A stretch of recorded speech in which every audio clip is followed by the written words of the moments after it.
Hello student, સ્વાગત છે તમારું મારી યુટ્યુબ ચેનલ એપી સ્ટડી સેન્ટરમાં।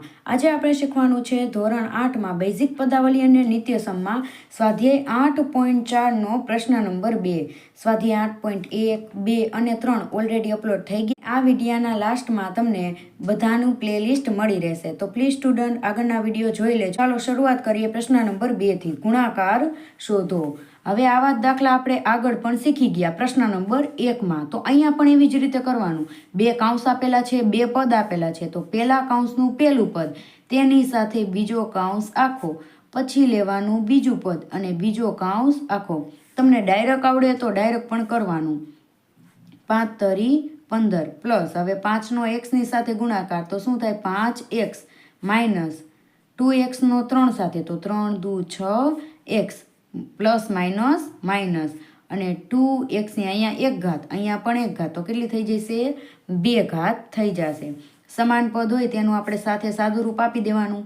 પ્લસ માઇનસ માઇનસ, 6માંથી 5 જાય તો 1x, 1 લખો કે ન લખો કાંઈ ફેર પડે નહીં। મોટું પદ 6 કહેવાય, તેની પાસે માઇનસ, તો અહીંયા શું આવે? માઇનસ આવે। માઇનસ 2x નો વર્ગ આપણે એમને મૂકી દઈશું, તો આ આપણો જવાબ થઈ જાય। હવે જોઈએ બીજો। આમાં પણ એવી જ રીતે કરવાનું। ચલો મારાથી પહેલાં સ્પીડમાં કરી નાખજો તમે અને કમેન્ટમાં જણાવજો કે જવાબ તમારે આવી ગયો।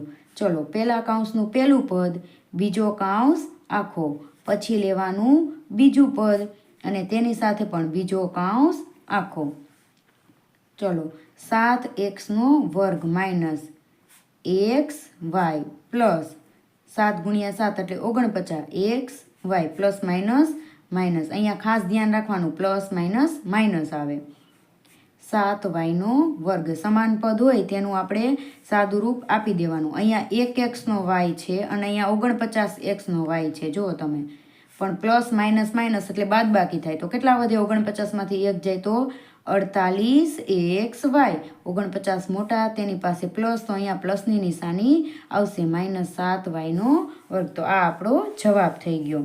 હવે એવી જ રીતે આ ત્રીજા દાખલામાં a નો વર્ગ, પહેલા કૌંસનું પહેલું પદ, તેની સાથે આ બીજો કૌંસ આખો લખી નાખવાનો, પછી આ નિશાની સાથે લેવાનું પ્લસ b, એની સાથે પણ આ બીજો કૌંસ આખો લખી નાખવાનો। ચલો, a નો વર્ગ ને એની 1 ઘાત, તો શું થાય? a નો ઘન પ્લસ અહીંયા a નો વર્ગ ગુણ્યા b નો વર્ગ। હવે આનો વારો, a b અથવા તો b એ લખો તો ચાલે, અહીંયા પ્લસ આવશે નિશાની, અને પ્લસ એટલા માટે કારણ કે પ્લસ પ્લસનું શું થઈ જાય? પ્લસ। અહીંયા માઇનસ હોય તો પ્લસ માઇનસ માઇનસ આવે, બરાબર? બંને જગ્યાએ પ્લસ છે તો અહીંયા શું આવે? પ્લસ આવે। બીની 2 ઘાત ને અહીંયા 1 ઘાત, તો કુલ કેટલી ઘાત થાય? 3 ઘાત।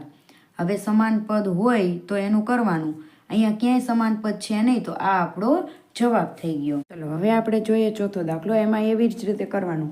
સૌ પ્રથમ પહેલા કૌંસનું પહેલું પદ અને બીજો કૌંસ આખો લખવાનો, પછી લેવાનું બીજું પદ અને બીજો કૌંસ આખો લખવાનો। ચલો, હવે આ p નો સ્ક્વેર આખા કૌંસને ગુણશે તો શું થાય? 2p નો અહીંયા 1 ઘાત, તો 2 ને 1 3 પ્લસ p નો વર્ગ q માઇનસ 2pq નો વર્ગ પ્લસ માઇનસ માઇનસ qની અહીંયા 2 ઘાત ને અહીંયા 1, તો કેટલી થઈ જાય? કુલ 3 ઘાત। સાથે સ્વાધ્યાય 8.4નો પ્રશ્ન નંબર 2 કમ્પ્લીટ થાય છે। અને જો સ્ટુડન્ટ તમને મારો વિડીયો પસંદ આવતો હોય તો લાઇક, શેર, સબસ્ક્રાઈબ અને કમેન્ટ જરૂરથી કરજો। Thank you.